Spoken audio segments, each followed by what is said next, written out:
Olá, estudante, bem-vindos à Central do Enem, todos a caminho do sucesso. Vamos conhecer um pouco de cosmologia pré-socrática.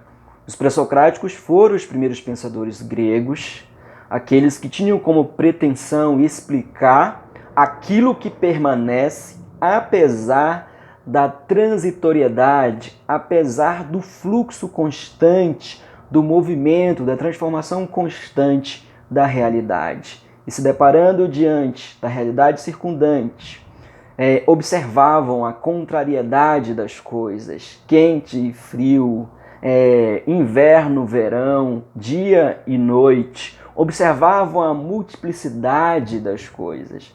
Mas eles não se contentavam com isso. Queriam entender qual era a physis de todas as coisas, isto é, qual a substância primordial, qual a realidade primeira e fundamental de tudo que existe. Aquilo que permanece apesar do fluxo das coisas, apesar das mudanças, o sempre novo e imortal.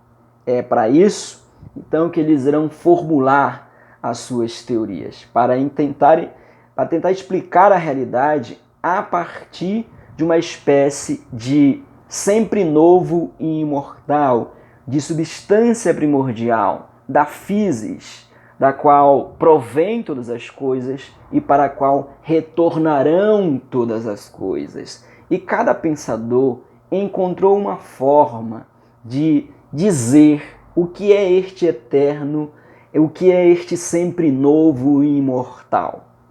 Tales de Mileto, ali na Ásia Menor, disse que é a água. Anaximandro disse que é o apeiron, seria um indeterminado. Anaximenes, também em Mileto, vai nos dizer que é o ar. Ou seja, enunciaram de forma diferente, mas sempre observando a sua realidade circundante. Aquilo que eles percebiam como mais abundante, então acabavam formulando as suas teorias como sendo a physis, a realidade primeira e fundamental, o sempre novo e imortal, aquilo do qual provém todas as coisas e para a qual retornarão todas as coisas.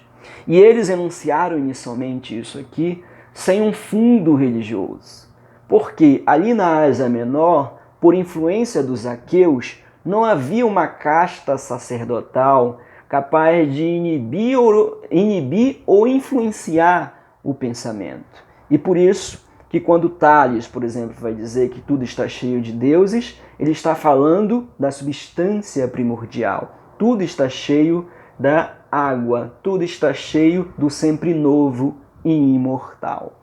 Ok? Veja bem, os primeiros pensadores de Mileto não tiveram influência religiosa e pretendiam explicar a realidade a partir de uma substância primordial que eles chamaram de physis, mas professor, não é arqué? Bem, arqué vocês sabem que é um termo popularizado por Aristóteles e quer dizer princípio material. Segundo Aristóteles, os pré-socráticos buscavam explicar a realidade a partir de um princípio material. Só que é uma forma de Aristóteles peculiar de expressar o que os pré-socráticos chamavam de physis. Ok?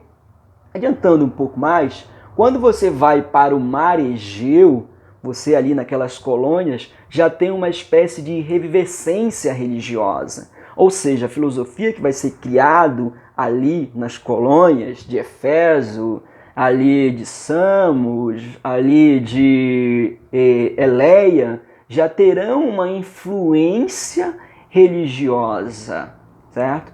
Tanto que você vai perceber que a filosofia de Pitágoras é uma reação, de certa forma, uma influência que ele se apropria um pouco do orfismo para enunciar a filosofia como uma espécie de purificação, como um estilo de vida capaz de libertar a alma dos ciclos de renascimento, daí a doutrina da mente-psicose, que é justamente aquilo que o orfismo vai nos dizer, que a alma está presa no corpo e que precisa ser liberta deste corpo, e Pitágoras vai oferecer a filosofia como uma forma de purificar a alma. E a música também vai ser utilizada nesse processo de purificação. E por outro lado, nós temos Xenófanes, que vai reagir de outra forma. Não vai se apropriar destas religiosidades, dessa religião. Ele vai criticar as religiões. Inclusive, vai satirizar essas religiões. E até o antropomorfismo de Homero vai ser criticado aqui. Vai dizer, os homens, cada sociedade coloca os deuses à sua imagem e semelhança. Se os cavalos pudessem fazer a mesma coisa, os deuses se pareceriam com cavalos, certo? Então observe que há agora uma influência religiosa e há uma reação a esta mentalidade religiosa. E aqui nós temos também Heráclito e Parmênides, que ao lado de Pitágoras foram os pré-socráticos que mais influenciaram.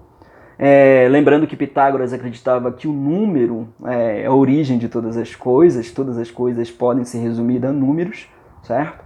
E Parmênides e Heráclito é o que nós vamos estudar mais especificamente aqui. Lembrando que Heráclito acredita no pantarrei, né? Tudo flui, nada permanece, as coisas estão em constante transformação e que a realidade tem uma essência que é o fogo primordial, e por isso nós estamos nesse constante movimento, no acender e no apagar, e por isso que o movimento é a própria arqué, é a própria origem de todas as coisas, é o próprio princípio, a própria substância primordial. E isso porque o fogo é o movimento, o fogo é aquilo que movimenta todas as coisas. E todas as coisas estão num processo de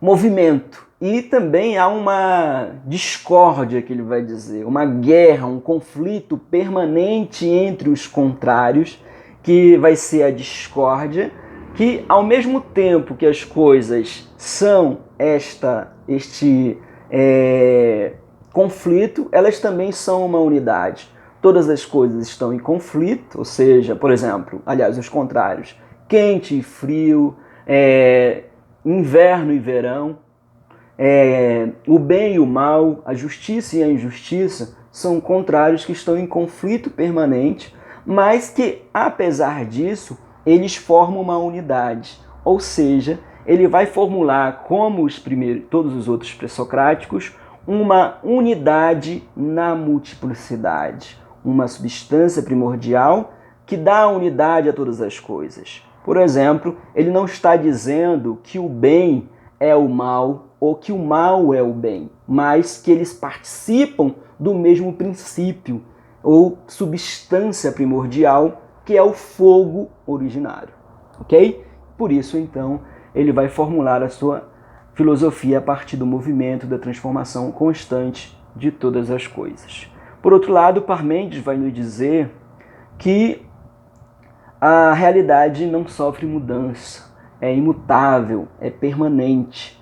E por isso, no seu poema, no qual ele vai formular a doutrina sobre a verdade e a falsidade, que vai dizer que só existe duas vias, a da verdade e da falsidade, orientado por uma espécie de deusa que vai anunciar a verdade. A verdade é o que é.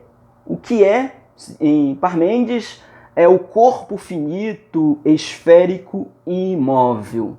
Ou seja, em Parmênides não existe o movimento. Tudo que existe é o corpo finito, esférico e imóvel. Isto é, para Parmênides, dizer que uma coisa está em eterno conflito, que quente e frio se sobrepõem um ao outro, é uma mera ilusão. Você está apenas alimentando-se da opinião dos homens, deixando-se guiar por um falso juízo. Isto é, você está pensando a partir do movimento, a partir do nada, a partir do vazio, a partir daquilo que não é. Aquilo que não é, segundo Parmênides, é tudo aquilo que não pode ser pensado, não pode ser cognoscível e, portanto, deve ser evitado, não pode ser fonte de preocupação. Então, preocupe-se apenas com aquilo que é. Lembrando que Aristóteles vai dizer que a única preocupação de Parmênides é com o que é sensível. E por isso, Parmênides, apesar da tradição colocar ele como um racionalista, que teria uma espécie de idealismo aqui formulado, o que é um racionalista, pessoal? O Francis Bacon já formulou muito bem para nós.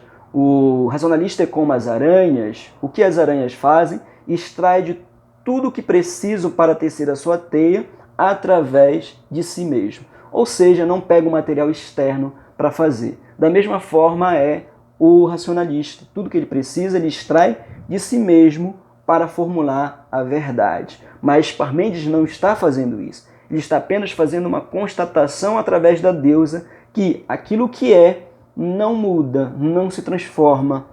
Aquilo que é finito e esférico, é imóvel, é o corpo, certo? É o material. Ele não está formulando uma espécie de mundo das ideias, como fez Platão, influenciado por essa teoria. Em nenhum momento ele está formulando isso. Apesar da tradição colocar ele como uma pessoa que vai fazer a diferença entre este mundo inteligível e este mundo sensível, que seria um conhecimento que você adquire através da razão e um conhecimento que você adquire através da opinião, através da doxa, através da sensibilidade. Tá bom? É isso. Tchau, tchau.